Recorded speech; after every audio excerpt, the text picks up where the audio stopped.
जय श्री राधे कृष्णा। आप सभी का भवानी शंकर शास्त्री 94 चैनल में स्वागत है। आइए आज हम सब जानेंगे माघ पूर्णिमा की कथा सुने। और जो माघ पूर्णिमा की कथा जो सुनता है उसके सभी मनोकामना भगवान पूर्ण करते हैं। और माघ मास की कथा इस प्रकार है। स्कंद पुराण के रेवा खंड में माघ माह से जुड़ी एक प्रसिद्ध पौराणिक कथा वर्णित है। यह कथा ब्राह्मण सुव्रत के कल्याण प्राप्ति की है। माघ स्नान की कथा में उल्लेख में आया है कि प्राचीन काल में नर्मदा तट पर शुभव्रत नामक ब्राह्मण निवास करते थे।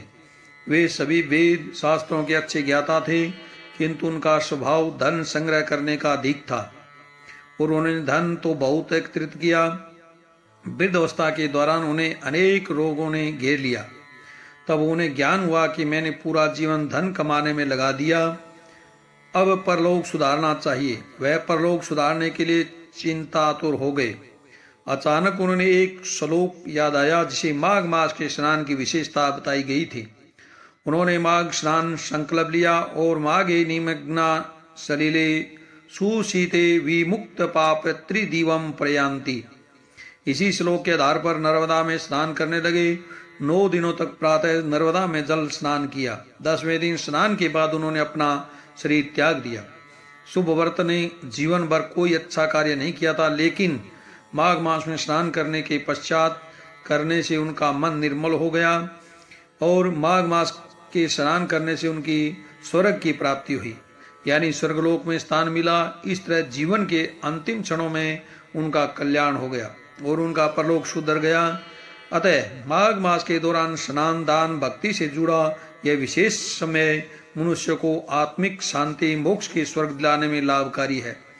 यह कथा यह संदेश देती है कि चाहे मनुष्य ने जीवन भर कोई पुण्य नहीं किया हो, यदि वह माघ मास में सच्चे मन से स्नान और भगवान की भक्ति करता है तो उन्हें सदगति की प्राप्ति होती है।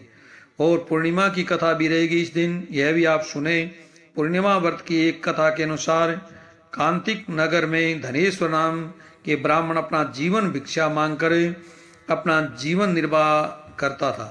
उसके कोई संतान नहीं थी। एक दिन उसकी पत्नी नगर में भिक्षा मांगने गई, परंतु सभी ने उसे बांझ कहकर भिक्षा देने से इनकार कर दिया। फिर किसी ने ब्राह्मण दंपति को 16 दिन तक मां काली की पूजा करने को कहा। उन्होंने विधिवत पूजा करके आराधना की और तब उनकी आराधना से प्रसन्न होकर मां काली ने दोनों को संतान प्राप्ति का वरदान दिया। कहा कि अपने सामर्थ्य के अनुसार प्रत्येक पूर्णिमा को तुम दीपक जलाओ। इस तरह हर पूर्णिमा के दिन दीपक बढ़ाते जाना, तब तक कम से कम 32 दीपक नए हो जाए। उसके बाद ब्राह्मण ने अपनी पत्नी को पूजा के लिए पेड़ के आम का कच्चा फल तोड़कर दिया। उसकी पत्नी ने पूजा की और फलस्वरूप वह गर्भवती हो गई। उनके घर एक पुत्र ने जन्म लिया जिसका नाम देवदास रखा। देवदास जब बड़ा हुआ तो उसे अपने मामा के साथ पढ़ने के लिए काशी भेजा। काशी में धोखे से देवदास का विवाह हो गया और देवदास ने कहा कि अब अल्प आयु है, परंतु फिर भी जबरन उसका विवाह करवा दिया गया।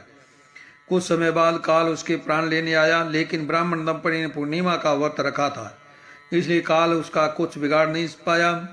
कहा जाता है कि तभी से पूर्णिमा का व्रत करने से समस्त संकटों से मुक्ति मिलती है और सभी मनोरथ पूर्ण होती है और भगवान की कृपा प्राप्त होती है। और पूर्णिमा की व्रत कथा सुने और इसमें भगवान सत्यनारायण की व्रत कथा भी सुननी चाहिए। और इस प्रकार जो स्नान इत्यादि करता है, जो धार्मिक कर्म करता है, उसकी भगवान अवश्य ही मनोकामनाएं परिपूर्ण करते हैं।